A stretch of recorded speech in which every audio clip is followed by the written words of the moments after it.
사도행전 17장 1절부터 우리 15절까지 좀 말씀 보겠습니다. 사도행전 17장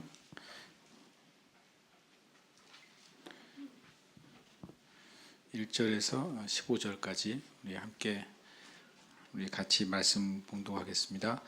그들이 암비볼리와 아볼로니아로 내려 다녀가 데살로니가에 이르니 거기 유대인의 회당이 있는지라 바울이 자기의 관례대로 그들에게로 들어가서 새 안식일에 성경을 가지고 강론하며 뜻을 풀어 그리스도가 해를 받고 죽은 자 가운데서 다시 살아나야 할 것을 증언하고 이르되 내가 너희에게 전하는 이 예수가 곧 그리스도라 하니 그 중에 어떤 사람 곧 경건한 헬라인의 큰 무리와 적지 않은 귀부인도 권함을 받고 바울과 실라를 따르나 그러나 유대인들은 시기하여 저자의 어떤 불량한 사람들을 데리고 때를 지어 성을 소동하게 하여 야손의 집에 침입하여 그들의 백성에게 끌어내려고 찾았으나 발견하지 못하며 야손과 및 형제들을 끌고 읍장들 앞에 가서 소리질러 이르되 천하를 어지럽게 하던 이 사람들이 여기도 이르매 야손이 그들을 맞아들였도다. 이 사람들이 다 가이사의 명을 거역하여 말하되 다른 임금 곧 예수라 하는 이가 있다 하더이다 하니 무리와 읍장들이 이 말을 듣고 소동하여 야손과 그 나머지 사람들에게 보석금을 받고 놓아주니라. 밤에 형제들이 곧 바울과 실라를 베레아로 보내니 그들이 이르러 유대인의 회당에 들어가니라. 베레아에 있는 사람들은 데살로니가에 있는 사람들보다 더 너그러워서 간절한 마음으로 말씀을 받고 이것이 그런가 하여 날마다 성경을 상고하므로 그 중에 믿는 사람이 많고 또 헬라의 귀부인과 남자가 적지 아니하나 데살로니가에 있는 유대인들은 바울이 하나님의 말씀을 베레아에서도 전하는 줄을 알고 거기도 가서 무리를 움직여 소동하게 하거늘 곧 바울을 내보내어 바다까지 가게 하되 실라와 디모데는 아직 거기 머물더라. 바울을 인도하는 사람들이 그를 데리고 아덴까지 이르러 그에게서 실라와 디모데를 자기에게로 속히 오게 하라는 명령을 받고 떠나니라. 아멘. 오늘 말씀은 이제 사도 바울의 이제 2차 전도여행의 이제 과정에 이제 우리가 보고 있는데요. 2차 전도여행 이제 아덴으로 갔다가 또 이제 고린도에 갔다가 다시 이제 거꾸로 돌아가죠. 그 중간의 과정에 이제 이 2차 전도여행에 있는 여러 곳을 전도한 내용들이 연이어서 나오게 됩니다. 오늘 보면 데살로니가에서 있었던 이제 이야기가 나오고 그리고 나서 베레아라는 지역에 가서 있던 것이 나옵니다. 지금 이제 데살로니가나 베레아나 또 이제 뭐 아덴이나 다 이제 그리스 지역이죠. 지금의 이제 그리스 지역 북쪽에서부터 이제 남쪽으로 내려오고 있다고 이제 보시면 되겠습니다. 뭐 우리가 이 도시를 지금 가본 사람이 거의 없으니까 전에 디모데가 한번 그 튀르키아하고 그리스를 한번 다녀갔잖아요. 그죠? 그때 갔다 왔던 친구들이 여기 있으면 거기를 도시를 알 수도 있겠죠. 어쨌든 이제 그리스 북쪽에서부터 이제 내려오면서 이제 사도 바울이 여러 도시들을 거치게 돼요. 그래서 17장, 18장을 보면서 일종의 이제 전도 중에 도시 선교에 대한 이제 어떤 우리가 영감을 얻을 수 있는 말씀들이라는 생각이 들었습니다. 도시하고 도시와 또 어떻게 보면 튀르키 안쪽에 있는 지역들하고 이 그리스 쪽에 있는 도시들하고는 또 다른 의미들을 갖게 됩니다. 특별히 이제 뒤에 아테네에서 사도 바울이 수많은 우상들을 보고 그리고 이 격분에서 이제 거리에서 복음을 선포하게 되고 스토아 학파나 에피쿠로스 학파의 그 철학자들하고 논쟁이 있게 되는 것을 우리가 나중에 나오는데요. 그러니까 이 그리스 지역은 당시 이제 헬라 철학이나 사상이나 그런 것들이 굉장히 많이 퍼져 있던 지역. 그렇게 보면 이제 지금 현대도 도시라는 곳은 어떻게 보면 모든 이제 사상이나 어떤 당시의 어떤 문화적인 유행이든 아니면 물질적인 유행이든 세상의 흐름의 유행이든 도시를 통해서 흘러가잖아요. 그런 것을 볼 때 사도행전 17장 말씀을 보면서 이 세대는 도시에서 복음을 어떻게 전할 수 있을까? 실은 뭐 교회도 도시의 대부분 있죠. 어떤 면에서는 도시의 대부분 있고 아마 대한민국의 이제 크리스찬 인구의 대부분도 도시에 있을 것입니다. 도시에 있는 인구가 더 많고 또 그 중에 또 믿는 자도 많고 그러나 또 도시만큼 치열하게 복음에 반대하는 흐름이 또 있는 곳도 또 없죠. 그래서 우리가 17장, 18장을 볼 땐 저는 이제 그 관점을 보고 싶었어요. 도시에서의 복음이 전해질 때 그때 교회가 어떤 태도를 좀 가져야 되고 또 거기서 우리가 취해야 될 게 무엇인가 이런 생각을 갖습니다. 실제로 대도시를 대상으로 하는 그런 선교회도 존재합니다. 큰 이제 전 세계적인 큰 메가시티들 한 뭐 1,000만 명 이상의 도시들만 타겟해서 거기서 복음을 전하고 그 도시 선교가 왜 요즘에 중요하냐면 첫 번째로는 모든 인종이 다 모여요. 지금 세대는요. 그래서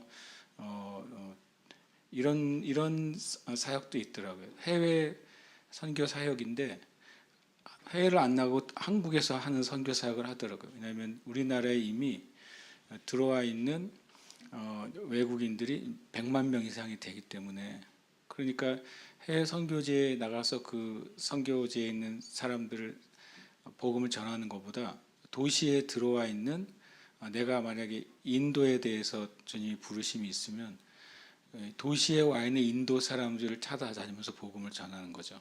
그래서 그것도 이제 선교라고 명확하게 이제 이해하고 선교하는 이제 목사님을 제가 본 적이 있어요. 그리고 더 나아갔으면 한국은 이제 갈수록 더 이제 대도시에 더 많은 사람들이 몰려드니까 그런 선교는 되게 필요하다는 생각이 굉장히 들고 그리고 또 하나는 도시에서부터 무엇이 시작되면 아주 잠깐 사이에 전체적으로 퍼져나갑니다. 그것이요.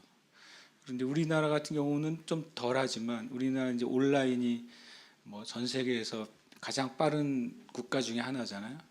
근데 만약에 이제 제3국에 있는 선교지에서 도시는 훨씬 더 중요한 것이 많은 작은 부족들이 있는 국가에서도 도시에 다 모이거든요.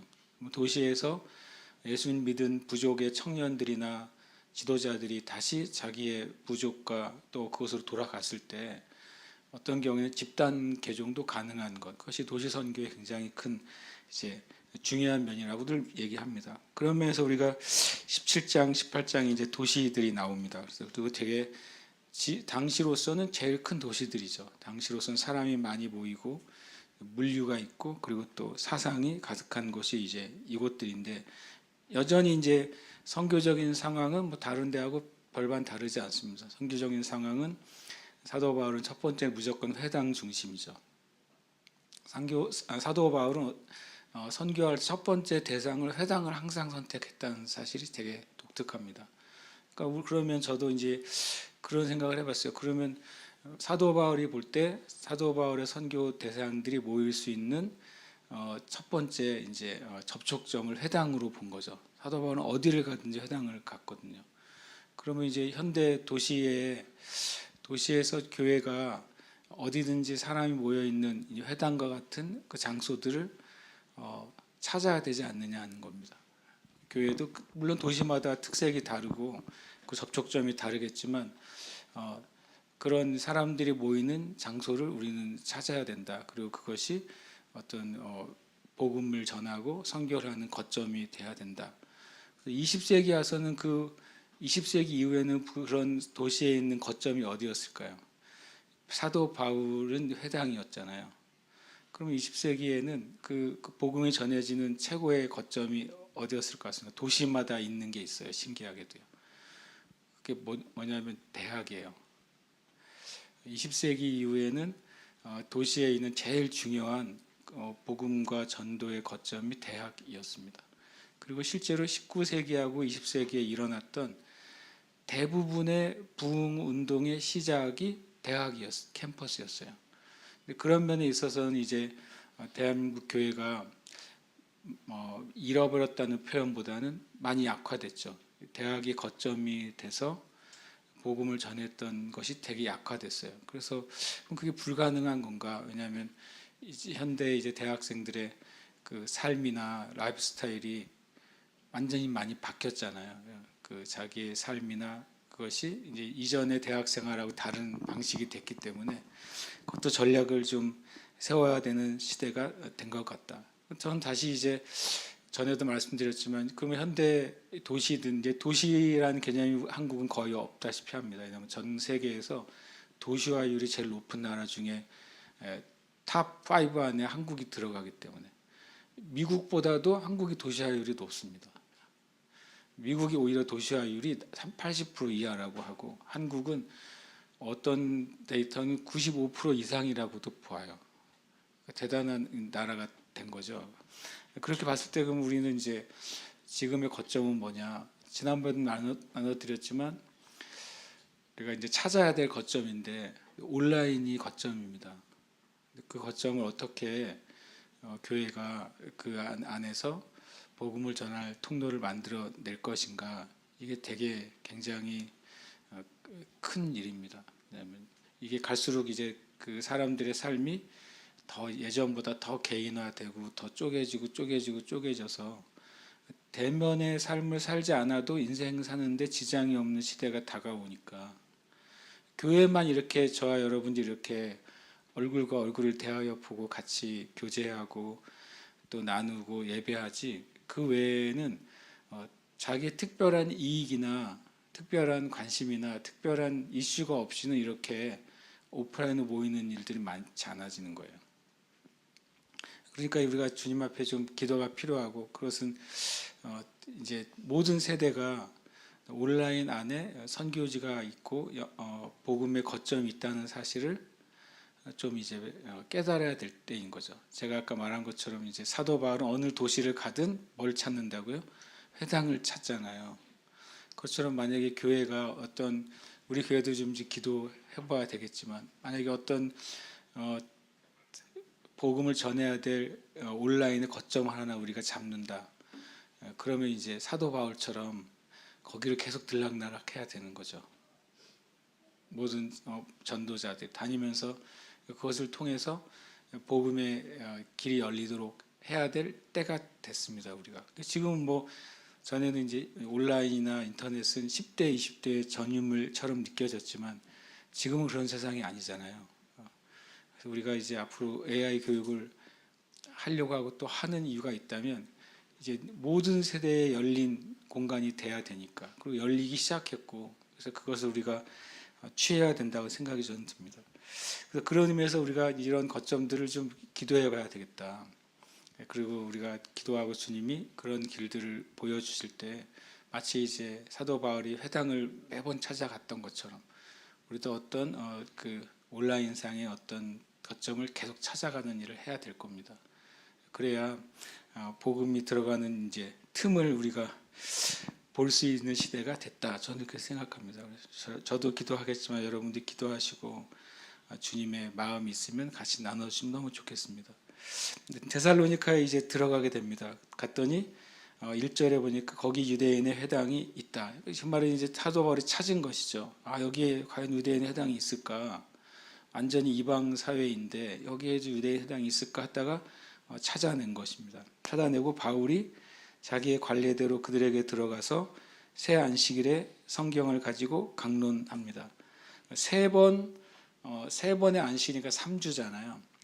그러니까 이 사도 바울이 데살로니가에 3주만 있었다, 그건 아닙니다.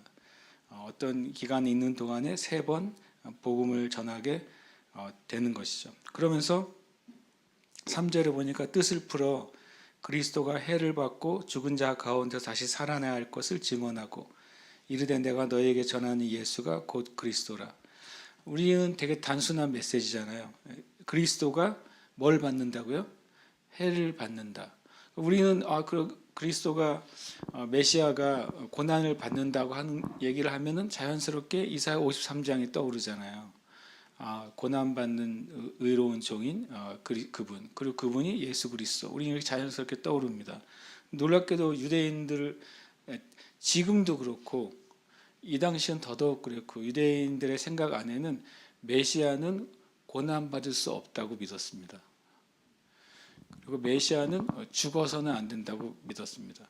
그런데 고난받고 죽은 예수가 메시아라는 사실이 유대인들이 받아들일 수가 없는 거예요.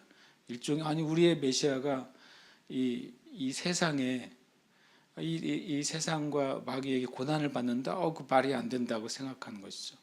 더 나아가서 메시아가 인간에게 죽는다. 이것도 실은 이제 그들이 용납할 수 없는 사상이었어요. 왜냐하면 그들에 있어서 메시아는 누굽니까? 다윗 왕이거든요. 다윗 왕과 같은 강력한 통치자가 나오는 것이 유대인들이 가지고 있는 메시아에 대한 그림이었어요. 다윗 때 이제 모든 적들이 이스라엘을 침략했던 모든 적들을 다윗 왕 때 다 이제 복속시키잖아요. 무릎 꿇리는데 그런 이제 강력한 메시아가 나오기를 기대하고 그것을 추구했기 때문에 메시아가 인간에 의해서 고난받고 메시아가 인간에 의해서 죽임 당한다. 이거는 받아들일 수 없는 거죠. 유대인들로서는. 그런데 회당에서 그 얘기를 한 겁니다.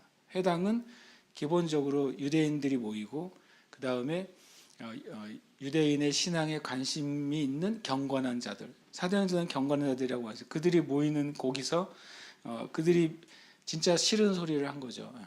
진짜 싫은 소리를 한 것입니다. 그리스도가 해를 받고 죽은 자 가운데 다시 살아나야 할 것을 증언하고 그러면서 내가 너에게 전하는 이 예수가 곧 그리스도다라고 말하고 있습니다. 그러니까 실은 사도 바울은 구약에서 말하는 메시아가 바로 예수 그리스도다라고 말하는 겁니다.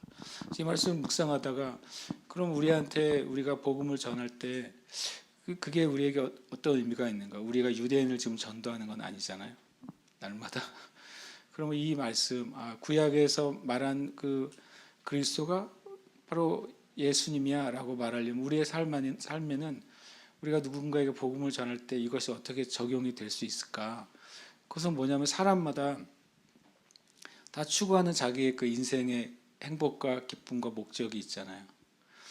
저와 여러분에게 지혜가 주어져서 누군가가 대화를 나눌 때 그 내가 대화를 나누는 그 사람이 진짜 소망하고 갈망하고 추구하는 그것을 우리가 발견하게 될 수 있습니다. 그럼 우리는 당신이 진짜 추구하고 갈망하고 원하는 것이 실은 예수님 안에 있다는 사실을 전하는 것입니다. 예수님이 진짜 당신이 갈망하는 그 인생에 진짜 바로 그것을 주실 수 있는 분이고 그리고 성경적으로 그것이 우리에게 어떤 의미인지를 나눌 때 그때 이제 사람들 안에 반응이 있는 거죠. 가만히 보면 온 세상은 다 이제 히어로를 찾잖아요. 영웅을 찾아요. 내 인생의 영웅을 찾고 그리고 내 삶의 문제를 해결할 대상을 찾잖아요. 그러나 성경은 분명히 예수님이 모든 사람의 인생의 문제에 대한 답이라고 말씀합니다. 과거에 그 CCC 김진곤 목사님이 그 유명한 영상이 있어요. 백문일답 영상이 있습니다. 그게 뭐냐면 이제 답을 알려줘요. 내가 말하면 무조건 예수라고 말해라. CCC 이제 여름 수련회에서 한 영상이에요. 그러면 이제 김중 목사님이 준비를 해온 거예요. 100가지 질문을. 그러니까 그냥 인생의 답은 그러면 예수 그런 거예요. 내 소망은 누가 이루어주죠? 예수 이렇게. 그러니까 100가지 질문, 사람들이 원하는 모든 건 질문을 계속 이분이 소리쳐요. 답은 알려줬잖아요, 이미요. 그 10,000명 넘은 그 젊은 CCC 이제 대학생들이 예수, 예수 외치는 거예요, 100번을. 그게 백문일답이에요, 백문일답. 유명한 영상이죠. 그러니까 실은 알고 보면 저와 여러분이 진짜 원하는 것의 답이 예수라는 사실이 믿어지면 진짜 예수가 믿어지는 거예요. 내가 원하는 것, 내가 또 추구하는 것, 내가 얻기를 원하는 것의 답이 진짜 예수인가? 한번 여러분 오늘 생각해 보세요. 만약에 엉뚱한 질문 될 수, 내가 원하는 직업이 예수예요? 근데 그게 답이라는 거예요. 제 말은. 그게 답이 된다는 거예요. 내가 추구하고 내가 얻고자 하는 그 모든 것의 답이 예수라는 게 성경은 답이라는 거예요. 그래서 우리가 예수님이 정말 모든 나의 삶의 문제의 답이라는 것이 믿어지고 그것이 말씀 안에서 깨달아질 때 우리의 삶의 목표는 너무 정확하게 되는 것이죠. 우리에게 그런 지혜가 또 은혜가 임하기를 축복합니다. 그때 이제 반응이 4절에 일어납니다. 그 중에 어떤 사람 곧 경건한 헬라인의 큰 무리와 적지 않은 귀부인도 권함을 받고 바울과 실라를 따르나. 참 이제 반복되는 스토리가 이어져요. 사도 바울은 회당에 들어가서 복음을 전합니다. 그러면 그 중에 일부분이 사도 바울과 실라의 말씀을 듣고 따라옵니다. 그럼 그때 마귀가 하는 일은 뭡니까? 계속 유대인들은 시기하여, 예수님 때에도 예수님이 하는 일을 시기했고 사도들 때에도 사도들이 하는 일을 시기하게 만든 것, 그것이 마귀의 엄청난 이제 아주 흔히 쓰는 작전이에요. 흔히 쓰는 작전. 그래서 우리가 누군가를 시기하는 마음이 들면 우리는 정말 어떤 면에서는 예수님의 이름으로 쫓아야 됩니다. 어떤 큰 시기든 작은 시기든 내 마음 안에 그것이 들어오려고 할 때 이것은 정말 마귀로부터 오는 것이거든요. 어떤 종류의 시기도 우리는 허용해서는 안 됩니다. 그럴 때 이제 마귀의 통로가 되지 않고 또 마귀의 도구가 되지 않는 거죠. 그런데 사도 바울 시대뿐만 아니라 예수님 시대에도 마귀가 제일 많이 사용한 통로는 유대인들이었어요. 시기를 일으켜 가지고 하나님의 일을 방해합니다. 어떤 불량한 사람들을 데리고 떼를 지어 성을 소동하게 하여 야손의 집에 침입하여 그들을 백성에게 끌어내려고 찾았으나 발견하지 못했다라고 말합니다. 누군가가 이제 이 사실을 알려주었는지 아니면 하나님의 은혜로 발견되지 않는 것이죠. 야손과 및 형제들을 끌고 읍장들 앞에 가서 소리질러 이르되, 그 다음 말이 있습니다. 6절부터 그들이 소리 지르는 걸 한번 같이 한번 읽어볼까요? 시작. 6절 후반절부터입니다. 시작. 천하를 어지럽게 하던 이 사람들이 여기도 이름에 야손이 그들을 맞아들였도다. 이 사람들이 다 가이사의 명을 거역하여 말하되 다른 임금 곧 예수라 하는 이가 있다 하더이다. 이들이 이제 말한 거예요. 이들이 고발한 내용입니다. 천하를 어지럽게 하던 이 사람들, 실은 고소한 내용이지만 어떻게 보면 영적으로는 맞는 말이죠. 기독교가 생긴 이후에, 초대교회가 생긴 이후에 이 초대교회 선포하는 말 때문에 이 로마 사회가 어지럽혀지기 시작했으니까요. 교회가 전하는 이 진리 때문에 기존에 가지고 있던 생각과 사상들이 엄청나게 혼란을 겪고 있기 때문에 이 말은 일면 참 맞는 말입니다. 뒤에 이제 아덴에서 이제 스토아 학파와 또 어떤 학파죠? 에피쿠로스 학파가 있었다고 그래요. 18절에 보면 어떤 에피쿠로스와 스토아 철학자들이 바울과 쟁론할 때 둘 다 에피쿠로스든 스토아 학파든 다 BC 한 4세기 정도에 생긴 철학인데, 스토아 학파는 제논이라는 사람이 시작을 했고 에피쿠로스 학파는 에피쿠로스라는 사람이 시작을 했어요. 에피쿠로스는 뭐냐면 이제 결국에 인간이 쾌락을 추구하게 되고 그 쾌락이 육체적인 쾌락이 아니라 마음의 쾌락, 그러니까 고통이 없는 상태, 평안의 상태가 진정한 인간의 삶의 목적이다, 이렇게 에피쿠로스는 말합니다. 대신 죽으면 끝이다 그랬어요.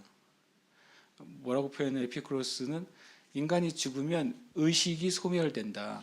그러니까 죽음을 두려워하지 말고 이 땅 사는 동안 마음의 평안과 안정을 위해 살아라, 이렇게 말한 거죠. 스토아도 비슷합니다. 스토아는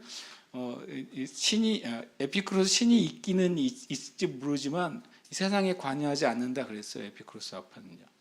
그리고 스토아도 똑같이, 스토아는 인간에게 제일 중요한 거는 덕이다 그래서 덕스러운 삶을 사는 것. 그러니까 금욕하고 절제하고 그런 삶을 살다가 덕스럽게 죽으면 그만이다. 죽으면 로고스라는 것으로 돌아간다. 이렇게 인간은 사라지고 어떤 우주적인 어떤 이제 로고스라는 것 안에 흡수되고 사라지는 거다. 그러니까 스토아 학파든 에피쿠로스 학파든 당시 이제 1세기에 모든 사람의 생각을 지배하고 있던 사상이에요. 결국에 뭐가 없다는 거죠? 내세가 없는 거죠. 내세가 없는 사상이었어요. 그 로마 당시에 있었던 사상 전체는. 그런데 이제 교회가 무슨 얘기를 하고 있는 거죠? 죽음이 끝이 아니라는 얘기를 하는 거예요. 그러니까 그들이 보기에는 얼토당토하는 이제 사상인 거죠. 죽음은 끝인데, 죽음은 끝이라고 생각하니까 제일 중요한 건 뭐냐면 오늘이고 내 인생인 거죠. 지금의 세상하고 비슷해요. 살아있는 동안 한편으로는 잘 먹고도 잘 살아야 되고, 살아있는 동안 내가 행복한 삶을 살아야 되고, 살아있는 동안 남들에게 좀 덕을 끼치는 삶을 살아야 되고, 그거고 죽으면 끝이다. 그게 이제 당시의 모든 사상의 전체적인 흐름이었는데, 교회만 유독히 무슨 얘기를 한다고요? 예수님이 계신데 죽었다 살아나셨고, 그 예수님 믿는 사람들도 죽은 다음에 다시 살아난다는 거죠. 그러니까 세상에 없는 이야기가 퍼진 겁니다. 지금이야 이런 것들이 다 이런저런 종교들이 있으니까 내세는 불교도 있다고 얘기하고 무슬림도 있다고 얘기하고 다 있다고 얘기하잖아요. 근데 이 1세기에는 없다고 믿었던 사회였어요. 아예 내세는 없다. 그때 이런 이제 말을 하니까 진짜 신기한 사람들인 거죠. 그리스도인들만. 그리고 심지어는 그것 때문에 생명을 걸기도 하니까 아주 신기한 사람들이고, 말 그대로 세상을 어지럽게 하는 사람들이죠. 사람들의 생각을 굉장히 곤란스럽게 하는 거예요. 그래서 제가 생각해 봤어요. 1세기엔 적어도 이제 교회가 전할 때 그 메시지가 그들에게 너무 충격적인 메시지가 된 거죠. 그래서 사람들이 관심을 가졌어요. 너무 충격적이니까 극과 극이었어요. 뭐라고 다른 말이 아니라 세상과 다른 그 메시지가 있었다는 거예요. 지금 세대의 교회는 세상과 다른 메시지가 뭔가 하는 거예요. 지금만큼 사람들이 현실주의적인 세대가 있었을까? 지금만큼 물질을 따라 사는 시대가 있었을까? 지금만큼 육신을 위해서 사는 세대가 있을까라는 생각이 들 정도로 우리는 그런 시대에 살고 있잖아요. 모든 가치, 모든 기준이 다 이제 물질적이고 육적인 세상이 되어 버렸어요. 거기서 교회가 세상 사람들이 보고 놀랄 만한 메시지가 뭔가 하는 거예요. 그게 저는 이제 지금의 세대는 복음이 어떻게 전해질까? 지금은 아시지만 예전엔 흔하게 했던 초등학교 앞에서 하는 전도도 했다가는 이제 신고 당하잖아요. 많이 신고 당합니다. 초등학교 앞에서 만약에 전도지를 나눠주면 엄청 신고 당합니다. 만약에 초등학교 앞에서 전도지와 함께 먹을 거라도 줬다 그랬더니 정말 큰일 납니다. 먹을 거 넣어서 주는 인간들이 많아가지고 전도에서 엄청 큰 장애가 되고, 그리고 어린이 전도협회 전도했던 분들 얘기를 들었는데 신고를 여러 번 당했대요. 이제 어린이 전도협회 특히 또 이제 애들을 집으로 모아서 또 말씀을 전하잖아요. 이거 거의 완전히 부모의 허락 없이 데려갔다가는 유괴가 되어버리는 거예요. 요즘 세대에는요. 예전에는 그냥 갔다 오고 그랬는데 지금은 안 되는 세대가 된 거예요. 그리고 이제 요즘은 과거에는 사람들마다 좀 달라도 지하철이나 공공장소에서 전도하고 외치는 사람들이 꽤 많았잖아요. 제가 생각해요. 지금의 전도자들이 사라져서 그런 건가? 그게 아니라 지금 많은 법적인 제약을 받는 거예요. 복음을 전하는 것 자체가. 그러면은 이 세대에는 복음이 어떻게 전해질까? 엄청 단순한 답 같지만요. 제가 깨달은 건 그겁니다. 여러분이 다른 사람 삶을 살아야 돼요. 완전히 다른 종류의 삶을 살아야 돼요. 여러분이 만나는 사람들이 볼 때 저 사람은 왜 저렇게 살지라고 하는 사람이 돼야 돼요. 그래야 궁금해하죠. 괴짜로 살라는 게 아니라 세상이 요구하고 세상이 추구하고 당연히 그렇게 하겠지 하는 그런 삶이 아니라 저 사람은 뭔가 나하고 다르네. 근데 다르다는 게 제가 표현하면 거룩한 의미로 다른 사람이야. 저 사람은 왜 나랑 완전히 다른 관심사를 가질까 인생에. 저 사람은 대화하는데 완전히 다른 결의 언어를 사용할까. 말을 안 할까 했는데 이틀 전에 어떤 영상을 봤다가 너무 충격을 받아서 이틀 동안 회개를 했어요.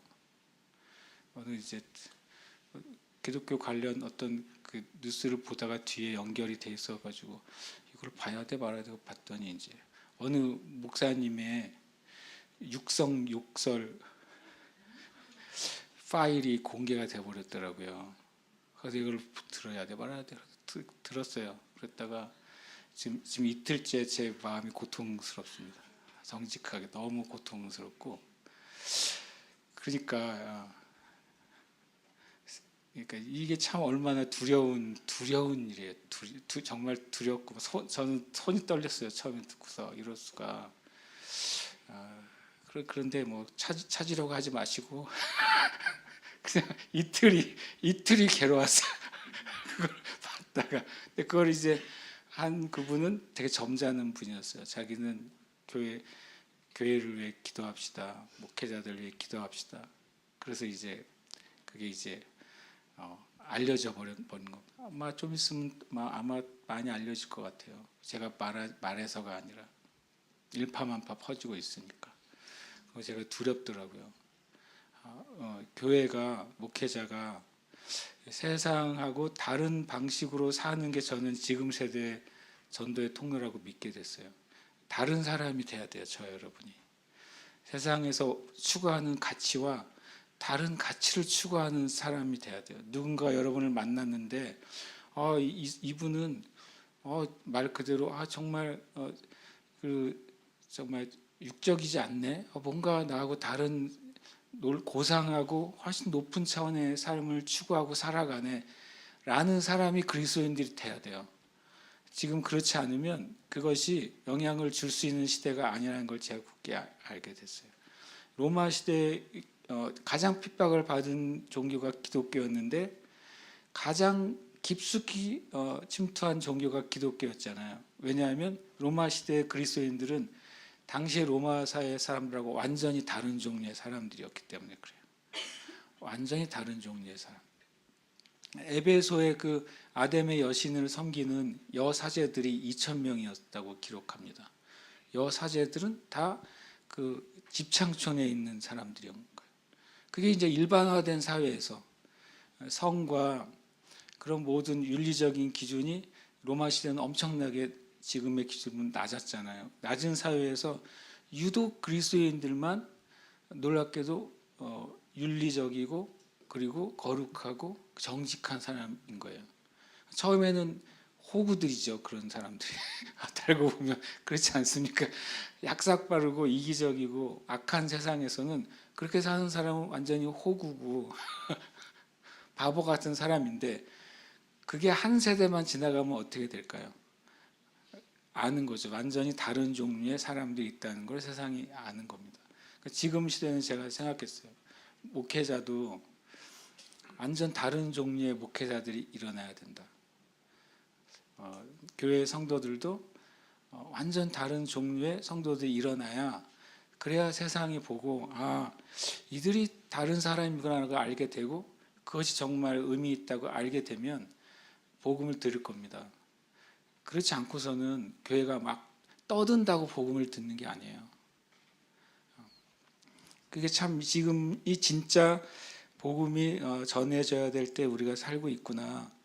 그런 마음을 더 다시 한번 갖게 됩니다. 그러면서 이들이 어떤 이제 고소를 합니까? 재밌죠. 왜냐하면 위에 분명히 사도 바울의 메시지가 있잖아요. 너희에게 전하는 이 예수가 그리스도다.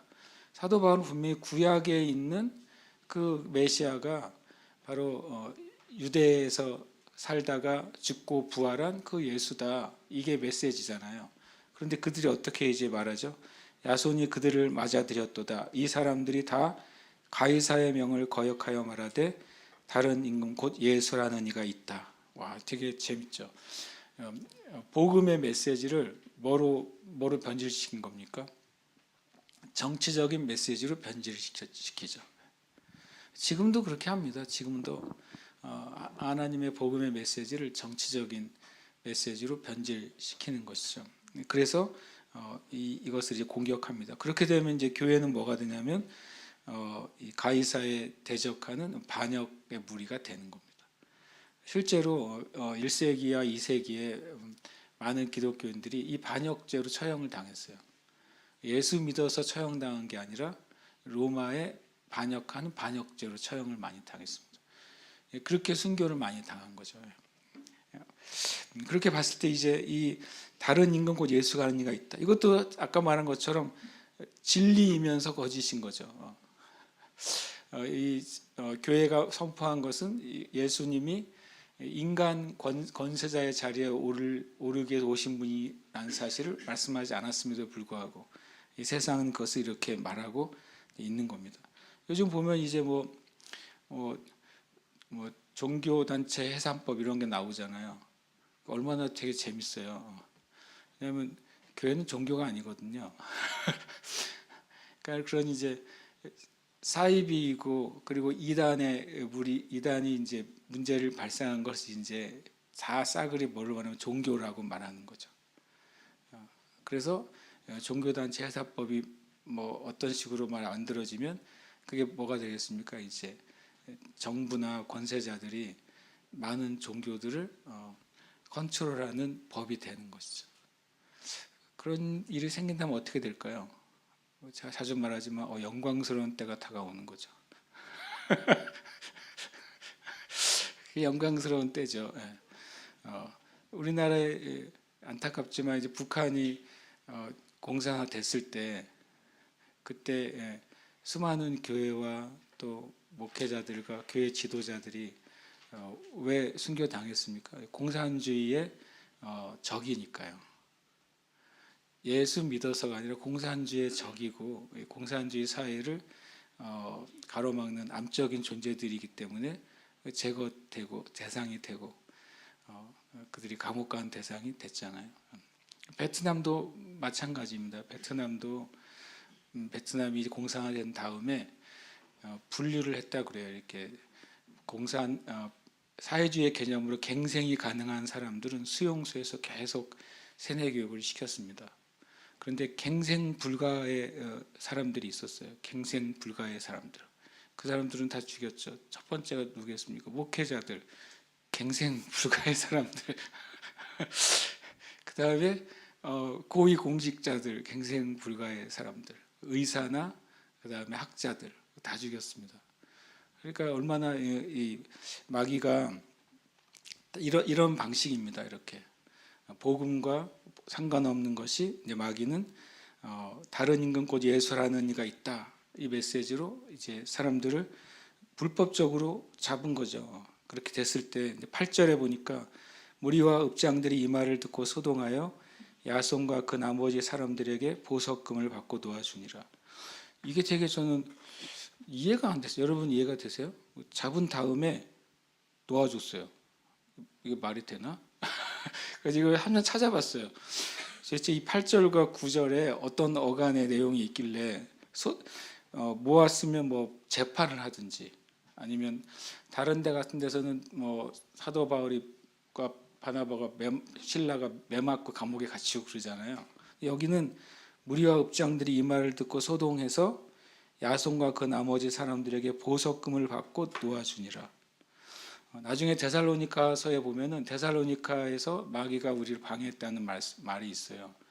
그것을 이제 제가 찾아보니까 이해가 됐어요. 뭐냐면 이 보석금의 조건이 뭐냐는 거예요.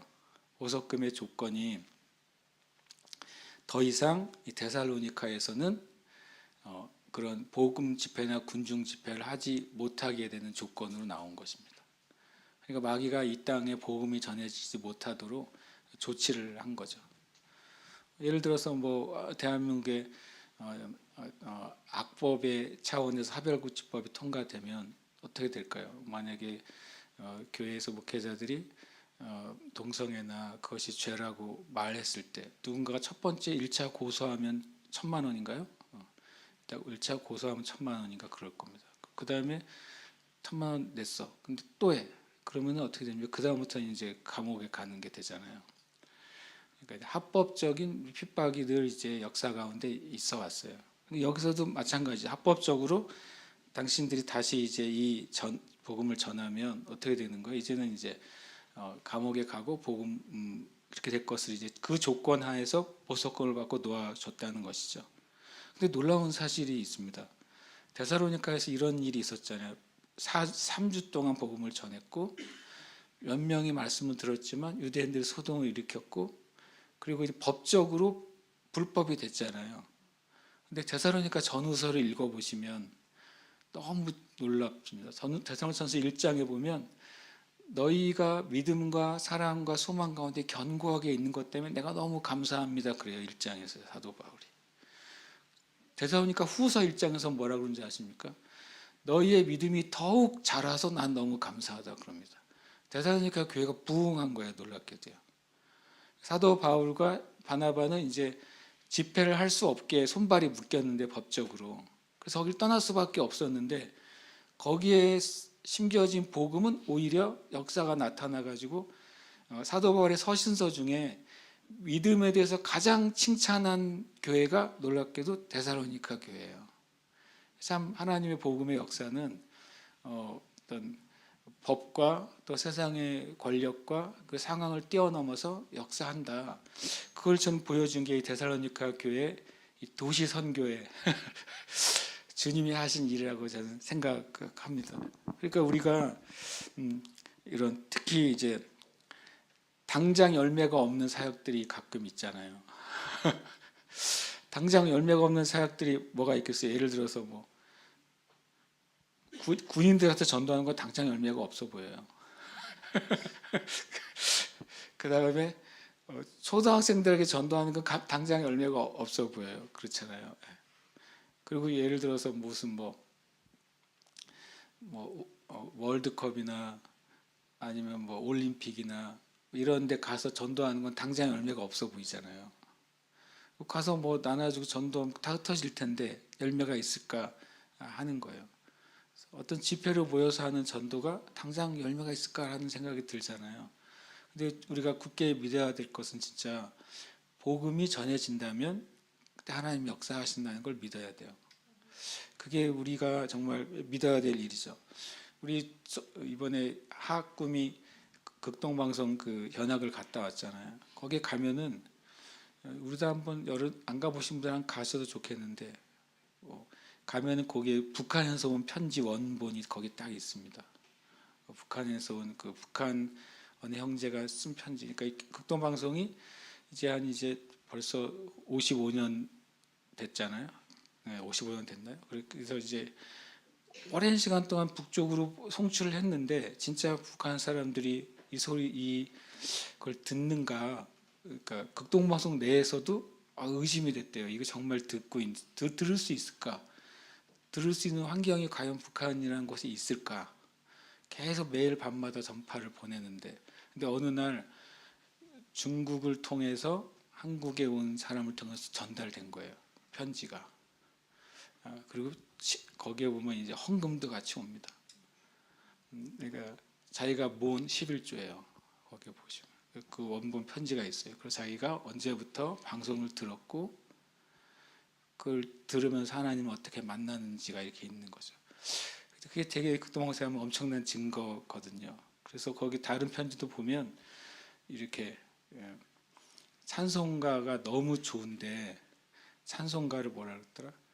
천천히 틀어달라고 그랬나? 여러 번 틀어달라고 그랬나 그래요. 왜냐하면 가사를 적는 너무 빨리 지나간다고.